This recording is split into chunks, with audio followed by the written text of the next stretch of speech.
जय श्री कृष्णा। राधे राधे। आइए सुनते हैं अनंत चतुर्दशी की व्रत कथा। अनंत चतुर्दशी का यह व्रत भाद्रपद माह के शुक्ल पक्ष की चतुर्दशी तिथि के दिन इस व्रत को किया जाता है। इसे अनंत चतुर्दशी या अनंत चौदस के नाम से भी जानते हैं। इस दिन भगवान विष्णु के अनंत स्वरूप की पूजा की जाती है। जो भी भक्त सच्ची श्रद्धा के साथ नियम और निष्ठा के साथ अनंत चतुर्दशी का व्रत धारण करते हैं, इस दिन भगवान अनंत की पूजा करते हैं और फिर 14 गांठों वाली अनंत का ढोड़ा पुरुष अपने दाहिने हाथ और स्त्रियां अपने बाएं हाथ में धारण करती हैं, तो इससे अनंत देवता का विशेष कृपा प्राप्त होता है, जिससे कि व्यक्ति के सभी प्रकार के दुख व कष्ट दूर होते हैं, सभी प्रकार के सुख और समृद्धि की प्राप्ति होती है। इस दिन पूजन के लिए सुबह उठ करके नित्य क्रियाओं से निवृत्त होकर गंगा नदी या घर के नहाने के पानी में थोड़ा सा गंगा जल मिला करके स्नान करके शुद्ध वस्त्र धारण करना चाहिए और भगवान की पूजन के लिए एक स्थान को स्वच्छ करके वहाँ पर एक चौकी को मंडप रूप में परिणित करके उसमें भगवान की साक्षात अथवा दर्भ से बनाई हुई 7 फनों वाली शेष स्वरूप अनंत की मूर्ति को स्थापित करें। आप चाहे तो कुशा का भी प्रयोग कर सकते हैं। इस प्रकार स्थापित करके उसके आगे 14 गांठ का अनंत का डोरा रखें, जो कि हल्दी से रंगा हुआ हो। कलश आदि को स्थापित करके इसके बाद गणेश अंबिका का पूजन करके नवग्रह आदि 10 दिक्पालों देवताओं का पूजन करके इस दिन में पूजन होता है तो सूर्योदय का पूजन कर लेना चाहिए। इसके बाद अनंत भगवान का, जो कि गंध पुष्प धूप दीप आदि से पूजन करके अनेक प्रकार के नवविद्या आदि अर्पित करनी चाहिए। पूजन में पंचामृत पंजीरी केले और मोदक आदि का प्रसाद जो कि इस दिन अर्पण करना चाहिए। इसके बाद फिर नमस्ते देव देवेशा नमस्ते धरणीधरा नमस्ते सर्वनागेंद्र नमस्ते पुरुषोत्तमा इस प्रकार कह करके भगवान को प्रणाम करनी चाहिए और फिर अनंत के डोरे को स्त्रियां अपने बाएं हाथ में धारण करें और पुरुष अपने दाहिने हाथ में अनंत का डोरा धारण करें। इससे अनंत भगवान की कृपा प्राप्त होती है और इस दिन जो बिना नमक वाला भोजन ग्रहण करता है तो उसे भगवान की कृपा प्राप्त होती है। तो आइए सुनते हैं अनंत चतुर्दशी की व्रत कथा। एक बार प्रेम से बोलिए, विष्णु भगवान की जय हो, माता लक्ष्मी की जय हो, अनंत भगवान की जय हो। कथा के अनुसार सूत जी ने शौनक आदि ऋषियों से कहा कि पूर्व समय में माँ गंगा के तट पर धर्मराज युधिष्ठिर महाराज ने जरासंध के वध के लिए राक्षस यज्ञ आरंभ किया। युधिष्ठिर ने भगवान श्री कृष्णचंद्र के सभी भीमसेन अर्जुन आदि भाइयों के साथ अनेक रत्नों से शोभित मोती जड़ी हुई स्वर्ग के तुल्य बड़ी विशाल यज्ञशाला बनवाई और उसके लिए सब राजाओं को अनेक प्रकार से जीत कर ले आए। एक समय गांधारी और राजा धृतराष्ट्र का पुत्र, जो दुर्योधन नाम से विख्यात था, वह उस यज्ञशाला में आकर प्रांगण जल की प्रतिमा देखकर जल को भूमि जानकर उसमें गिर पड़ा। यह देखकर सब राजा लोग तथा तप रूप धन वाले ऋषिगण और द्रौपदी आदि सुंदर नेत्र वाली स्त्रियां हंसने लगी। यह देख दुर्योधन अत्यंत क्रोधित होकर अपने मामा शकुनी के साथ अपने राज्य में जाने के लिए तैयार हुआ। उस समय शकुनी ने अत्यंत मधुर वचन कहा कि हे राजन, आगे बहुत कार्य हैं, इसलिए आप महाक्रोध का त्याग करें। राजेंद्र यज्ञशाला से अपने घर चलने के लिए उठिए। तब ऐसा ही सही कहकर दुर्योधन राजाओं के साथ दिल्ली यानी कि हस्तिनापुर जाकर राजा पांडु के श्रेष्ठ पुत्र युधिष्ठिर भीमसेन अर्जुन आदि को बुलाकर अपने राज्य में प्रसन्न होकर जुआ खेलने लगा। इसमें ऐसे पांडवों का संपूर्ण धन और राज आदि जीत लिए। तब भ्राता को के सहित युधिष्ठिर महान विपत्तियों को प्राप्त हो जंगलों के बीच वंश जो भीलादिक है उनके सदृश रहने लगे। पांडवों के इस समाचार को सुनकर श्री कृष्ण वहाँ गए। सूत जी ने शौनक आदि ऋषियों से कहा कि दुख से अत्यंत दुर्बल पांडव लोग वन में रहते हैं। महात्मा श्री कृष्णचंद्र को देखकर क्रम से पूजा प्रणाम कर राजा जर बोले कि हे प्रभु, भाइयों सहित हमको यह दारुण दुख प्राप्त हुआ है। इस दुख रूपी सागर से हम कैसे छुटकारा पाएंगे? सो कहिए, हम कौन से उत्तम देवता का पूजन करें अथवा कौन सा व्रत करें जिससे हमको राज्य मिले, हमारा हित हो और आप ही के कृपा से यह सब होगा। ऐसा सुनकर भगवान श्री कृष्ण बोले कि हे युधिष्ठिर, पुरुषों और स्त्रियों के समस्त पापों को नष्ट करने वाला अत्यंत उत्तम एक अनंत नामक व्रत है, जो भाद्रपद मास के शुक्ल पक्ष की चतुर्दशी तिथि को होता है। उस व्रत के अनुष्ठान करने मात्र से संपूर्ण पापों का नाश हो जाता है। ऐसा सुनकर राजा युधिष्ठिर ने कहा कि हे वासुदेव, आपने जो अनंत व्रत कहा सो क्या शेष नाग है अथवा अनंत नाम के नक्षत्र का व्रत है या अनंत पर ब्रह्म का यह व्रत है? हे केशव, यह अनंत किस देवता का नाम है? सो सत्य सत्य कहिए। ऐसा सुनकर भगवान श्री कृष्ण बोलने की हे धर्मराज, अनंत हमारा ही नाम है, इसे हमारा ही स्वरूप जानो। सूर्य आदि जितने देवता हैं और कालादि जो कहे जाते हैं वह सब हमें ही जानो। और काला, काष्ठा, मुहूर्त आदि दिन रात तथा सब जितने शरीर वन प्राणी हैं तथा पक्ष, मास, ऋतु, वर्ष, युग और काल आदि की सब व्यवस्था जो है सब मुझे ही जानो। मैंने कहा है वह इस अनंत नाम से प्रसिद्ध है, वही मैं भूमि हूँ। भार अल्प करने के लिए इस समय कृष्ण नाम से अवतरित 2 दानवों का नाश तथा साधु पुरुषों की रक्षा के लिए निमित्त मुझे या वसुदेव की कुल में भी उत्पन्न जानो। आदि अंत मध्य किसका नहीं है, ऐसा कृष्ण, विष्णु, शिव, वैकुंठ, सूर्य, चंद्र सर्वत्र व्याप्त ईश्वर मुझी को जानो। हे युधिष्ठिर, ऐसा उत्तम विश्वरूप जो योगी लोक से ध्यान किया गया वह शंभु भूख वाले अनंत हम ही हैं, जिसे 14 इंद्र, 8 वसु, 12 सूर्य, 11 सूत्र, 7 ऋषि, 7 समुद्र तथा वृक्ष आदि सहित संपूर्ण पर्वत हम ही हैं। और 27 नक्षत्र, 10 दिशाएं, पृथ्वी, 7 पाताल तथा भूर्भुवस्वादिक 7 स्वर्ग, यह सब हमें ही जानो। इस विषय में कुछ भी संदेह ना करो। ऐसा वचन सुनकर राजा युधिष्ठिर बोले, हे सर्वव्यापी भगवान अनंत, व्रत का महात्म्य तथा विधि मुझसे कहिए। अनंत व्रत का अनुष्ठान करने वाले प्राणी को क्या पुण्य और क्या फल मिलता है, वह भी कहिए। पूर्व काल में यह अनंत व्रत किसने किया और मृत्यु लोक में किसने प्रकाशित किया, यह सब विस्तार पूर्वक हमसे कहिए। युधिष्ठिर का ऐसा वचन सुनकर भगवान श्री कृष्ण बोले कि सतयुग में सुमंत नामक एक ब्राह्मण था।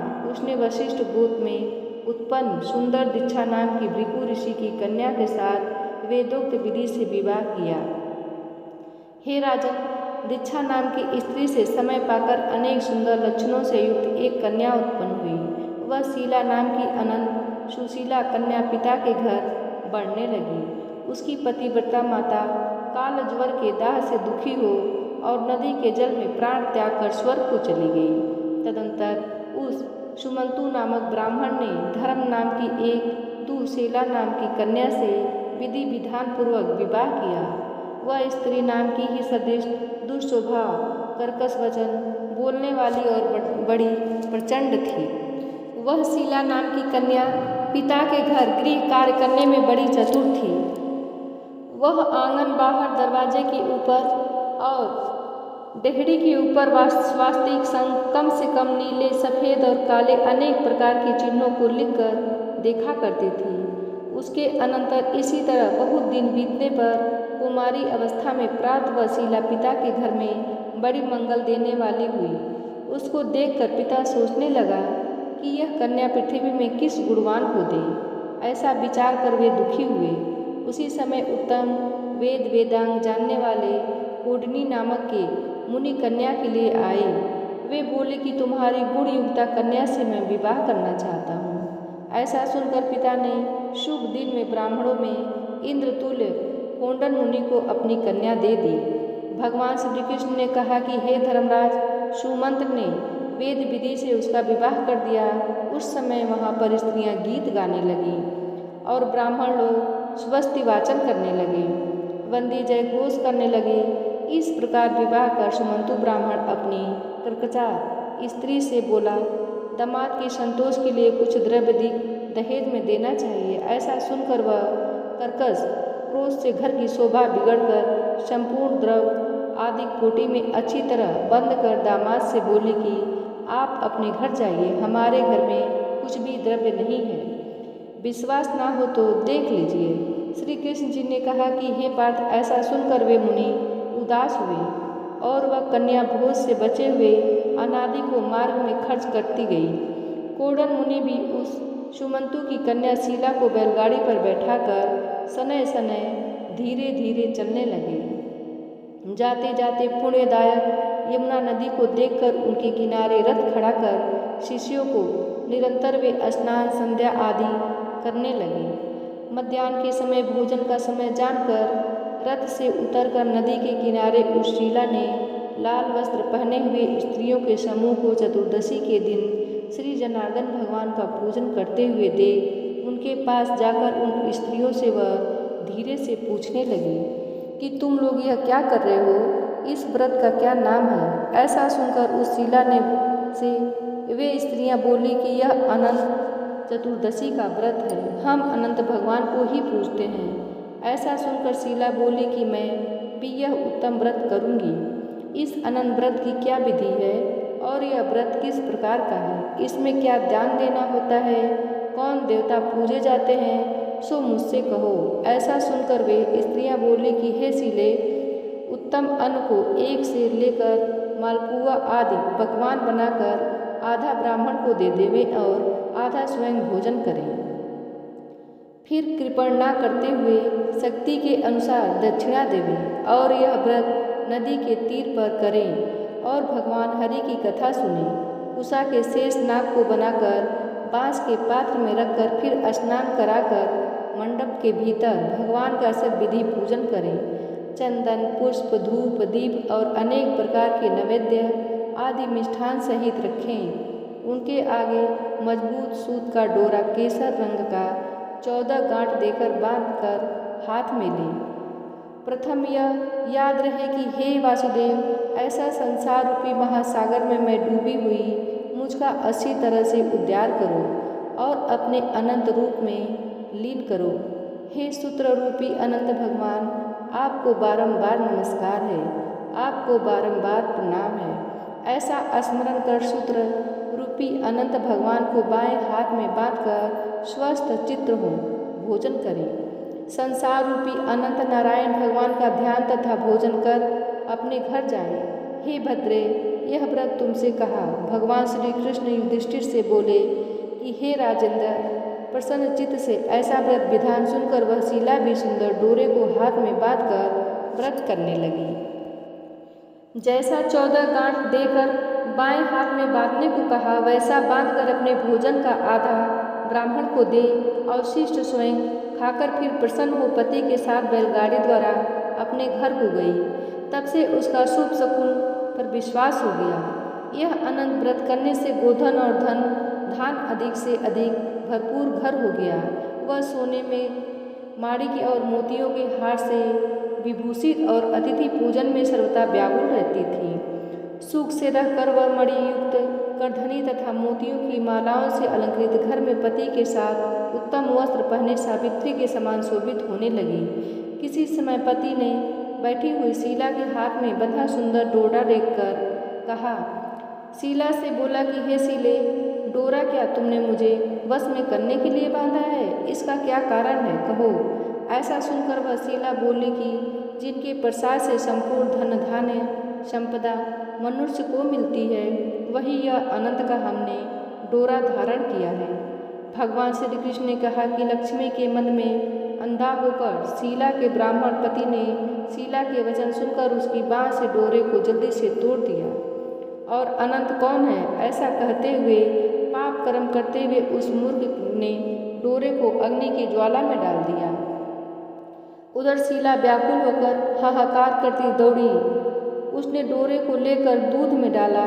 इस पाप कर्म से उसकी वह लक्ष्मी नष्ट होने लगी। गौ आदि को चोर ले गए, घर में आग लग गई, सब धन नष्ट हो गया। जो जिस तरह से धन आया था उसी तरह से फिर चला गया। इस तरह कुटुंब में भी कलह होने लगा, भाइयों में लड़ाई होने लगी। अनंत को फेंकने के पाप से घर में दरिद्रता घुस आई। भगवान श्री कृष्ण ने कहा कि हे युधिष्ठिर, उसके साथ संसार में कोई बातचीत नहीं करता था। वह शरीर से अति संतप्त और मन से दुखी रहता था। बड़े भारी दुखों को पाकर कौंडिन्य मुनि ने अपनी पत्नी शीला से कहा कि हे शीले, एकाएक उत्पन्न इस सुख का क्या कारण है? मैं दुखी हो गया हूँ और मेरा संपूर्ण धन नष्ट हो गया है। स्वजनों से कलह होता है और मुझसे कोई बात भी नहीं करता। शरीर में नित्य ज्वर आदि ताप रहते हैं। चित्त में बड़ा ही खेद होता है। इसका क्या कारण है? तुम जानती हो तो कहो, क्या उपाय है जिससे मेरा भाग्य अच्छा हो? ऐसा सुनकर शीला ने कहा कि हे स्वामी, अनंत फेंकने के पाप कर्म से यह सब हुआ है। महाभाग्य करें तब फिर सब ठीक हो जाएगा। ऐसा उसके कहने से वह ब्राह्मण मन से हरि भगवान की शरण में गया। इसके अनंतर वह कंडन मुनि खेत को प्राप्त हो वन को गया। वहाँ वे उत्तम ब्राह्मण वायु का भक्षण कर तप करने की इच्छा से उस परमेश्वर का ध्यान करते हुए सोचने लगे, जिसके प्रसाद से मुझे धनादेश और उनके अपमान करने से मैं निर्धन हो गया, कष्ट को प्राप्त हुआ, मुझको अतिशय सुख देने वाला धना हुआ। ऐसा चिंतन करते हुए गहन वन में घूमने लगा। वहीं पर फला फूला एक आम का वृक्ष देखा। वह ऐसा था जिस पर एक भी पक्षी नहीं था और करोड़ों कौवे बैठे हुए थे। उनमें आम के वृक्ष से पूछा कि कहीं अनंत भगवान को देखा है? हे सौम्य, मुझसे कहो, मेरे चित्त में अतिशय दुख है। यह सुनकर वह आम का वृक्ष बोला कि हे ब्राह्मण, मैंने अनंत भगवान को नहीं देखा है। यह सुनकर वह दुखी होकर चल दिया और अनंत भगवान को कहाँ देखेंगे, ऐसा विचार करता हुआ घूमने लगा। इतने में बछड़े सहित गौ को देखा, जो वन के मध्य भाग में इधर उधर दौड़ रही थी। श्री कृष्ण ने कहा कि हे पांडव, गौ से बोला कि तुमने कहीं भगवान अनंत को देखा हो तो मुझसे बताओ। इसके बाद गौ बोली कि हे कौन, मैं अनंत भगवान को नहीं जानती। इसके बाद आगे जाकर घास पर बैठे हुए एक वृषभ को देखा। उसे पूछा कि हे गौ, तुमने अनंत भगवान को देखा है? तो बैल बोला कि मैंने अनंत भगवान को नहीं देखा। इसके बाद आगे जाकर बड़ी सुंदर दो पुष्करणों को देखा। उन बावलियों को जल में उससे और उसमें से उसे आता हुआ जाता हुआ अनेक प्रकार का कलोल करता हुआ और कमल, कल्हार, कुमुदनी आदि की पत्तों से युक्त होकर शोभायमान हो रहा था।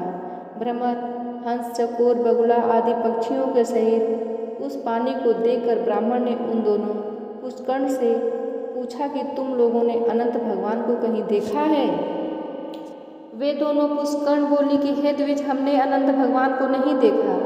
आगे जाकर उसी तरह एक हाथी और एक गर्दभ को देखा। उस दोनों से भी ब्राह्मण ने पूछा कि क्या आप लोगों ने कहीं अनंत भगवान को देखा है?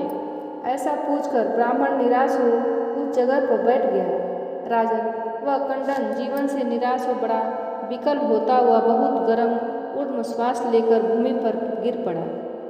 फिर वह ब्राह्मण होश में आकर हे अनंत ऐसा कहकर उठकर चित्त में यह निश्चय करता हुआ कि मैं जरूर प्राण को त्याग दूंगा। भगवान श्री कृष्ण ने कहा कि हे धर्मराज, उस ब्राह्मण ने प्राण देने के लिए वृक्ष में फांसी लगा ली। उसी समय दया हृदय अनंत भगवान भी प्रत्यक्ष हो वृद्ध ब्राह्मण के रूप में आकर बोले कि यहाँ आओ। यह कहकर उस कुंडन का हाथ पकड़कर गुफा में ले गए। उस गुफा में कुंडन मुनि ने एक नगर देखा, जिसमें बड़े ही स्वरूपवान स्त्री पुरुष विद्यमान थे और सुभृदय सिंहासन पर भगवान बैठे थे, जिसके अगल बगल शंख, चक्र, गदा, पद्म और गरुड़ शोभायमान हो रहे थे। कौस्तुभ मणि धारण किए, वनमाला आदि अनेक प्रकार के आभूषण धारण किए हुए विश्वरूप अनंत भगवान को उस कुंडन मुनि ने देखा। अतिशय प्रकाशमान स्वरूप वाले भगवान को देखकर उनके आगे ऊंचे स्वर से बोला कि हे प्रभु, आपकी जय हो। कहकर तथा प्रणाम कर बोला कि हे नाथ पुंडरीकाक्षा, हम पाप कर्म करने वाले, हमारी आत्मा पाप है और हम पाप से ही उत्पन्न, हमारी रक्षा करें। आप मेरे संपूर्ण पापों को हरने वाले हैं। उस मुनि का यह वचन सुनकर अनंत देव भी बड़े कोमल वचन से बोले कि हे विप्रेंद्र, डरो मत, जो तुम्हारे मन में है सो कहो। ऐसा सुनकर कोंडन ऋषि बोले कि हे प्रभु, मैंने धन से उन्मत्त हो अनंत का डोरा तोड़ दिया। उस पाप कर्म से मेरा धन नष्ट हो गया। घर में अपने कुटुंब से कलह होने लगा, जिस कारण मुझसे कोई बोलता भी नहीं। इस तरह दुखी हो आपके दर्शन की इच्छा कर मैं वनों में भटक रहा हूँ। हे देवेंद्र, आप कृपा कर अपना दर्शन दिया, अब मुझ पर दया करके उस पाप की शांति का उपाय कीजिए। भगवान श्री कृष्ण बोले कि हे महाराज युधिष्ठिर, भक्त से प्रसन्न हो देवता क्या नहीं देते।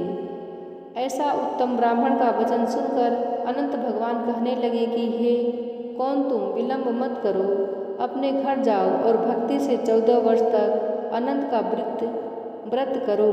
इससे संपूर्ण पापों से छुटकारा, पुत्र पौत्र को प्रसन्न, इच्छित भोगों को भोग, उत्तम सिद्धि को प्राप्त करोगे।